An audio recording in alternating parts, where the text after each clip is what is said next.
नमस्कार। दिन भर की बड़ी खबरों में आपका स्वागत है। मैं हूं अंशिता श्रीवास्तव। इस बुलेटिन में आज बात होगी यूपी में 6वें चरण के लिए हुए मतदान की, 7वें चरण के लिए तेज हुए चुनाव प्रचार की। जानेंगे वाराणसी में ममता ने किसकी जीत का किया दावा, अयोध्या से बीजेपी को कैसे मिल रहा है हार का संदेश। बात करेंगे ईवीएम को लेकर राकेश टिकैत के बयान की, मणिपुर में काउंटिंग से पहले ही हार मानती बीजेपी की, और बुलेटिन के आखिर में बात महाराष्ट्र की राजनीति में आए उबाल की। लेकिन तमाम बड़ी खबरों से पहले एक नजर सुर्खियों पर।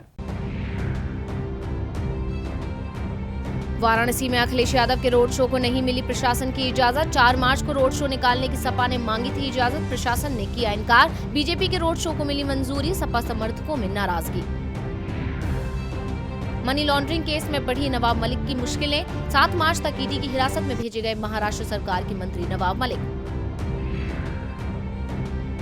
महाराष्ट्र सरकार को झटका, महाराष्ट्र में 27% ओबीसी आरक्षण के बिना होंगे निकाय चुनाव, सुप्रीम कोर्ट ने दिया आदेश। गिरावट के साथ बंद हुआ शेयर बाजार, 366 अंकों की गिरावट के साथ सेंसेक्स 55,103 अंक पर हुआ बंद। एनएसई का निफ्टी भी 108 अंक गिरकर 16,498 अंक पर हुआ बंद। तो अब सुर्खियों के बाद बात आज की सबसे बड़ी खबर की। यूपी में आज 6वें चरण में 10 जिलों की 57 सीटों पर वोटिंग का काम पूरा हो गया। वोटिंग के दौरान बलिया, गोरखपुर, कुशीनगर में कहीं कहीं छुटपुट हिंसा की खबरें आई। इसके अलावा मतदान शांतिपूर्ण रहा। मतदान के बाद बीजेपी और सपा दोनों ही ओर से इस चरण में बड़ी जीत का दावा किया गया है। तो आज कहां कितना हुआ मतदान, देखिए ये रिपोर्ट। यूपी में आज गोरखपुर से कुशीनगर और बलिया से बलरामपुर तक 10 जिलों की 57 सीटों पर सुबह से ही मतदाताओं की लंबी लंबी कतारें दिखाई देने लगी। शाम 6 बजे सभी सीटों पर वोटिंग पूरी हो गई। कुछ स्थानों पर 6 बजे के बाद भी लाइनें लगी हुई थी। लाइन में लगे सभी मतदाताओं को वोटिंग का मौका दिया गया। वोटिंग के दौरान कई स्थानों पर ईवीएम खराब भी हुई, जिन्हें तुरंत ही बदल दिया गया। कई जगह 2 पक्षों में टकराव भी हुआ। सपा ने बलिया में मतदाताओं को डराने की शिकायत चुनाव आयोग से की है। सपा की ओर से चुनाव आयोग को 100 से ज्यादा शिकायतें की गई। बलिया से चुनाव लड़ रहे बीजेपी नेता दयाशंकर के काफिले को भी निशाना बनाए जाने की खबर है। कुशीनगर के तमकुही राज के पिपरा घाट में पुल और अन्य बुनियादी सुविधाओं की मांग को लेकर ग्रामीणों ने मतदान का बहिष्कार कर दिया। बाद में मौके पर पहुंचे एसडीएम के आश्वासन पर दोपहर बाद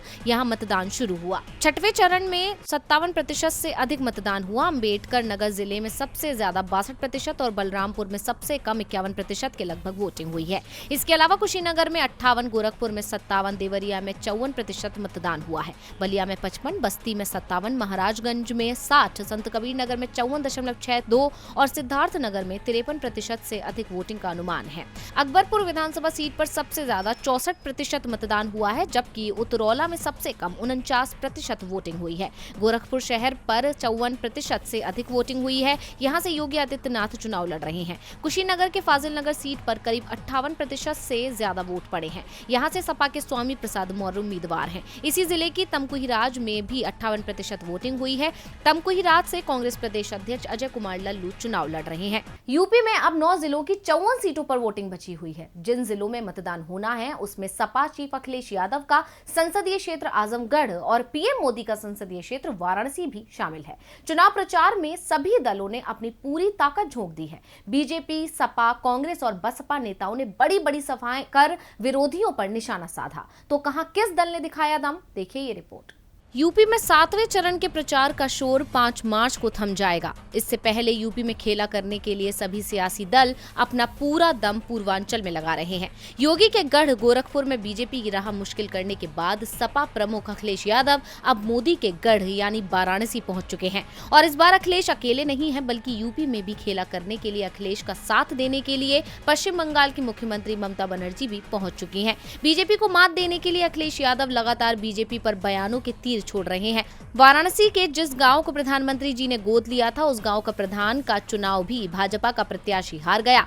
बीजेपी के लोगों ने सपना दिखाया था कि बनारस को क्योटो बना देंगे। बनारस को क्योटो बनाने वाले बीजेपी के लोगों ने काशी की इतनी तोड़फोड़ कर दी है कि इस बार बनारस के लोग भारतीय जनता पार्टी के झूठ का रस निकालने का काम करेंगे। अखिलेश यादव जहां काशी में हुंकार भर रहे थे, वहीं कांग्रेस महासचिव प्रियंका गांधी भी आज वाराणसी से ही बीजेपी की घेराबंदी करने का काम कर रही थी। बीजेपी पर हमला बोलते हुए प्रियंका ने कहा, मोदी जी कहते हैं कि यूपी में हजारों लखपति बनाए हैं। आपने इन्हें इतनी हिम्मत दे दी है कि मंच से कहते हैं कि आपने उनका नमक खाया है, क्योंकि उन्होंने आपको राशन का एक बोरा पकड़ा दिया। राशन तो कांग्रेस के समय भी मिलता था, जो आपका हक है। ये जाति धर्म की बातें किसको बर्बाद कर रही हैं? आपको बर्बाद कर रही हैं। फ्री राशन गरीबों का हक है, पहले भी मिलता था। सपा कांग्रेस ने बीजेपी पर निशाना साधा तो बीजेपी के बचाव में केंद्रीय गृह मंत्री अमित शाह सामने आए। आजमगढ़ में अमित शाह ने कहा कि पूर्वांचल की उपेक्षा की हमारी सरकार ने इसे शिक्षा केंद्र बनाया। हमेशा पहले की सरकार पूर्वांचल की अनदेखी करती थी। हमने पूर्वांचल को शिक्षा का हब बनाने का काम किया है। यूपी से गरीबी हटाने का काम किया, माफियाओं से मुक्ति दिलाई। आज कोई बच्चा भूखा नहीं सोता। लोगों को मुफ्त में राशन देने का काम हमारी सरकार ने किया। बीजेपी जो अपने कामों को गिना रही है, विपक्ष उसे झूठा करार दे रहा है। अब ये तो जनता को ही तय करना है कि कौन झूठा है और कौन सच्चा। पीएम से लेकर सपा बसपा चीफ तक सभी पूरी ताकत से चुनाव प्रचार में जुटे हुए हैं और इस चुनाव प्रचार को धार देने के लिए पश्चिम बंगाल की सीएम ममता बनर्जी भी वाराणसी पहुंच गईं। ममता के वाराणसी पहुंचने पर हंगामा मच गया। हिंदू युवा वाहिनी के लोगों ने उन्हें काले झंडे दिखाए। इसके बाद ममता ने मोदी और योगी सरकार पर जमकर निशाना साधा। यूपी विधानसभा चुनाव का रण अब पूर्वांचल में लड़ा जा रहा है। 7वें चरण का प्रचार अंतिम दौर में पहुंच चुका है। 5 मार्च को चुनाव प्रचार थम जाएगा और 7 मार्च को अंतिम चरण की वोटिंग होगी। चुनाव प्रचार के लिए पश्चिम बंगाल की सीएम ममता बनर्जी काशी पहुंची, जहां उन्होंने हर हर महादेव का नारा बुलंद किया। कहता है हर हर महादेव। और मेरे को गाड़ी रुक दिया, मेरे को गाड़ी में डंडा मारा, मेरे को गाड़ी में धक्का मारा और मेरे को बोलता है आप वापस जाओ। तो मैंने सोचा कि ये लोग गया, ये पूरा विदाई और चला गया। राजनीति को चल बसी, उसको हारना मौजूद है। इसी के लिए मैं एक मीटिंग में आ रहा था। तुम्हारा क्या है? हमको कहता है तुम वापस जाओ। मैंने क्या किया? मैं इतना डरते नहीं है। 7 मार्च को 7वें और अंतिम चरण का मतदान होगा, जिसमें वाराणसी की 9 सीटें भी शामिल हैं, जिसके लिए सभी दलों के दिग्गजों ने ताकत झोंक दी है। दिग्गजों ने वाराणसी को ही केंद्र बनाया है। रिंग रोड के किनारे एड़े गांव में आज सपा गठबंधन की रैली में अखिलेश यादव, ममता बनर्जी समेत कई नेताओं ने हुंकार भरी। ममता ने कहा, यही तो रिजल्ट है, यही रिजल्ट है। सुबह आने वाला है, रोशनी आने वाला है, अंधेरी जाने वाला है। यूपी को अच्छे दिन आने वाला है।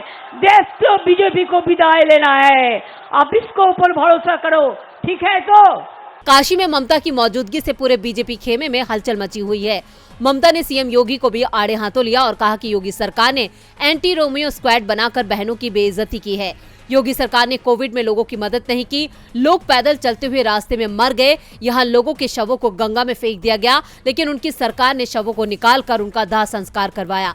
ममता ने कहा कि चुनाव आने पर बीजेपी मंदिर की बात करती है, हिंदू मुस्लिम की बात करती है। ममता ने दावा किया कि यूपी में सपा की सरकार बनने वाली है। ममता के दावे की सच्चाई 10 मार्च को सामने आ जाएगी, लेकिन बीजेपी की चिंता ममता के दावे से ज्यादा अयोध्या में बदलते रंग ने बढ़ा दी है। दरअसल अयोध्या के डीएम कार्यालय का बोर्ड जिस तरह से बदल रहा है, उससे सपा में खुशियां दिख रही हैं तो बीजेपी लाल पीली हो रही है। 24 घंटे में ही डीएम कार्यालय के बोर्ड का रंग 2 बार बदल दिया गया।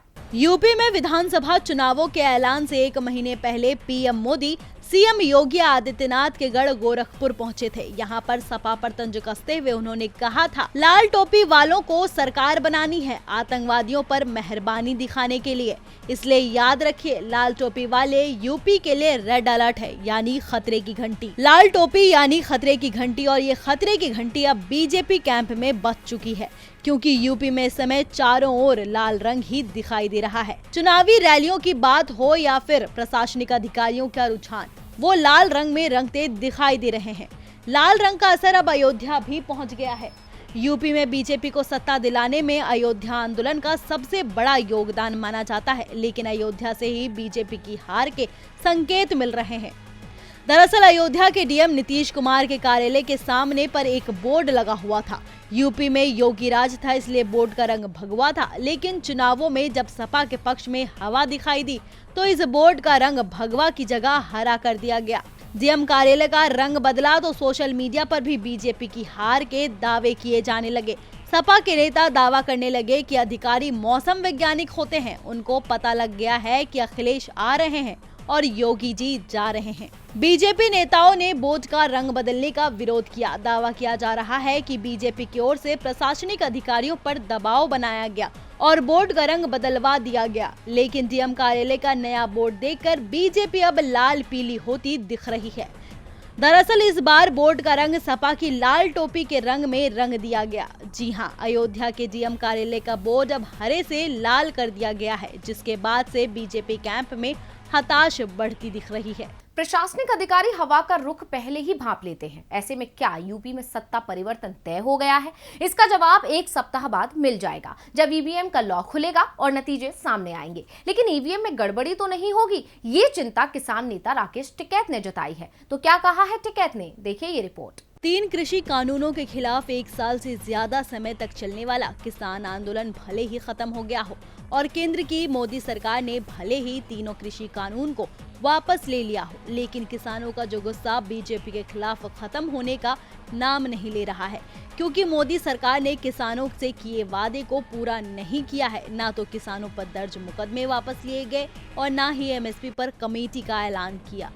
इसके बाद किसान संगठन बीजेपी के खिलाफ मिशन यूपी पर निकल पड़े हैं। घर घर जाकर बीजेपी को वोट ना देने की अपील कर रहे हैं। बीजेपी के नेताओं का रास्ता रोक रहे हैं। बीजेपी को वोट की चोट देने के बाद अब किसान मतगणना के वक्त पहरादारी करने को भी तैयार बैठे हैं। मतगणना के वक्त किसानों को ये डर है कि कुछ गड़बड़ी ना हो जाए, इसलिए किसान नेता राकेश टिकैत ने मतगणना में गड़बड़ी की आशंका जताते हुए कहा कि जिला पंचायत चुनाव में जो किया गया था उसे नजरअंदाज नहीं किया जा सकता है। मतगणना शुरू होने से एक दिन पहले मतगणना केंद्रों पर पहुंचे और मतगणना स्थलों पर ट्रैक्टर के साथ शिविर लगाएं। राकेश टिकैत ने लोगों से 9 मार्च को अपने कपड़े और बिस्तर के साथ पहुंचने के लिए कहा और दावा किया कि 10 मार्च यानी मतगणना के दिन बीजेपी वाले कुछ न कुछ गड़बड़ी जरूर करेंगे। इतना ही नहीं, राकेश टिकैत ने बीजेपी पर भी जमकर निशाना साधा। राकेश टिकैत ने कहा कि किसानों की फसलें भी डिजिटल इंडिया कैंपेन से जोड़ दी जाए तो हमारे गन्ने का भुगतान भी हो जाएगा। हम जिस बेल्ट में है वहां 1 साल से गन्ने का भुगतान नहीं हुआ, लेकिन चुनाव के दौरान भुगतान 10 दिन में या 15 दिन में हो गया। मेरा मतलब ये है कि सरकार जब चाहे भुगतान करवा सकती है। अगर चुनाव हर साल हो तो गन्ने का भुगतान हर साल हो सकता है। देश में एक बड़े आंदोलन की जरूरत है, उससे कुछ बदलाव जरूर होगा। राकेश टिकैत ने आह्वान किया कि देश में एक बार फिर किसानों का बड़ा आंदोलन शुरू होगा और वो आंदोलन होगा बदलाव के लिए, लेकिन उससे पहले देखना ये होगा कि किसानों की वोट की चोट बीजेपी पर कितनी भारी पड़ेगी। ईवीएम की रखवाली जरूरी है, नहीं तो जीत हार में बदल जाएगी। टिकैत ने यूपी में बीजेपी की हार का ऐलान कर दिया है, तो मणिपुर में तो बीजेपी खुद ही अपनी हार कबूल करती दिख रही है। पार्टी चुनाव आयोग से शिकायत कर रही है कि पहले चरण में जो वोटिंग हुई है उसमें गड़बड़ी हुई है। पार्टी फिर से मतदान की मांग कर रही है। मणिपुर में पहले चरण में 38 विधानसभा सीटों पर 28 फरवरी को मतदान हुआ। लोगों ने बढ़ चढ़कर अपने मताधिकार का प्रयोग कर अपना नेता चुनने का काम किया है, जिसका नतीजा 10 मार्च को सामने आएगा। लेकिन नतीजा सामने आने से पहले ही बीजेपी हार मान चुकी है। बीजेपी को हार का डर सताने लगा है। प्रदेश की 23 मतदान केंद्रों पर बीजेपी ने फिर से मतदान कराने की मांग की है। बीजेपी ने मणिपुर के मुख्य चुनाव अधिकारी को पत्र लिखकर कुल 23 मतदान केंद्रों पर दोबारा मतदान कराने की अपील की है। बीजेपी ने आरोप लगाया है कि कांग्रेस के उम्मीदवारों ने अपने सहयोगियों के साथ हथियारों से लैस होकर जबरन मतदान क्षेत्र में प्रवेश किया और सेतु विधानसभा क्षेत्र में ईवीएम को नष्ट कर दिया। उन्होंने दंगा जैसी स्थिति पैदा कर दी थी। वहीं कांग्रेस ने इसके जवाब पर बीजेपी को हार से हताश बताया है। कांग्रेस ने कहा कि बीजेपी ये समझ चुकी है कि प्रदेश की जनता बदलाव चाहती है। बीजेपी ने सिर्फ और सिर्फ उन्हें धोखा देने का काम किया है, इसलिए जनता ने बीजेपी को वोट की चोट दी है। बीजेपी पहला चरण हार चुकी है, दूसरे चरण में भी हारने वाली है। आपको बता दें कि प्रदेश में दूसरे चरण का मतदान 5 फरवरी को होना है, जिसमें बाकी बची सीटों पर मतदान होगा। राजनीतिक दल अपनी अपनी जीत का और दूसरे की हार का दावा तो खूब करते हैं, लेकिन ये तो जनता ही तय करेगी कि किसकी हार होगी और किसकी जीत। और बुलेटिन के आखिर में बात महाराष्ट्र में बढ़ते राजनीतिक टकराव की। एनसीपी नेता नवाब मलिक की गिरफ्तारी से भड़की महाराष्ट्र की महाविकास आघाड़ी सरकार ने बीजेपी पर जमकर हमला बोला है। उद्धव ठाकरे और शरद पवार दोनों ने ही बीजेपी को आड़े हाथों लेते हुए कहा कि हमने 25 साल तक एक सांप को खिलाया, लेकिन वो सांप हमें ही फुफकार रहा है। देखिए इस रिपोर्ट में। एनसीपी नेता नवाब मलिक की गिरफ्तारी पर सियासी बयानबाजी कम होने का नाम नहीं ले रही। महाराष्ट्र की महाविकास आघाड़ी सरकार बीजेपी पर एक के बाद एक हमला बोल रही है। आज एक बार फिर महाराष्ट्र के मुख्यमंत्री उद्धव ठाकरे ने अपनी पूर्व सहयोगी पार्टी बीजेपी पर जमकर निशाना साधते हुए कहा कि हमने एक सांप को 25 सालों तक खिलाया, अब वही सांप हमारे सामने फुफकार रहा है, लेकिन हम इस सांप को कुचलने के लिए तैयार हैं। हम पर आरोप लगाने वालों के साथ ही किसी का भी हम सामना करने के लिए तैयार हैं। दरअसल नवाब मलिक की गिरफ्तारी के बाद जो स्थिति पैदा हो रही है उस पर चर्चा करने के लिए मुंबई में महाविकास आघाड़ी गठबंधन की एक बैठक बुलाई गई थी। इस बैठक में उद्धव ठाकरे और एनसीपी प्रमुख शरद पवार के साथ साथ कई और नेता शामिल हुए थे। बैठक के दौरान शरद पवार ने बीजेपी को आड़े हाथों लेते हुए कहा कि मैंने अपने राजनीतिक करियर में कभी भी ऐसी प्रतिशोधी केंद्र सरकार नहीं देखी। जो भी बीजेपी के खिलाफ बोलता है बीजेपी उसे जेल भिजवा देती है। केंद्रीय एजेंसियों का बीजेपी अपना फायदे के लिए इस्तेमाल करती है, लेकिन हम डरेंगे नहीं, बीजेपी को सामने आकर जवाब देंगे। आज बीजेपी सत्ता में तो कल कोई और होगा। आज हमारे नेताओं पर झूठे आरोप लग रहे हैं तो कल किसी और के नेताओं पर आरोप लगेंगे। पश्चिम बंगाल की मुख्यमंत्री ममता बनर्जी ने भी मुझे फोन करके कहा कि उनकी पार्टी के 4 सहकर्मी भी जेल भेजे गए थे, लेकिन उन्होंने इसका मुकाबला किया। हम सबको एक साथ सामने आकर बीजेपी का मुकाबला करना होगा। बीजेपी को सत्ता से बाहर करने के लिए हम सबको एक साथ आना होगा। तो आज इस बुलेटिन में बस इतना ही। देखते रहिए डीवी लाइव। नमस्कार।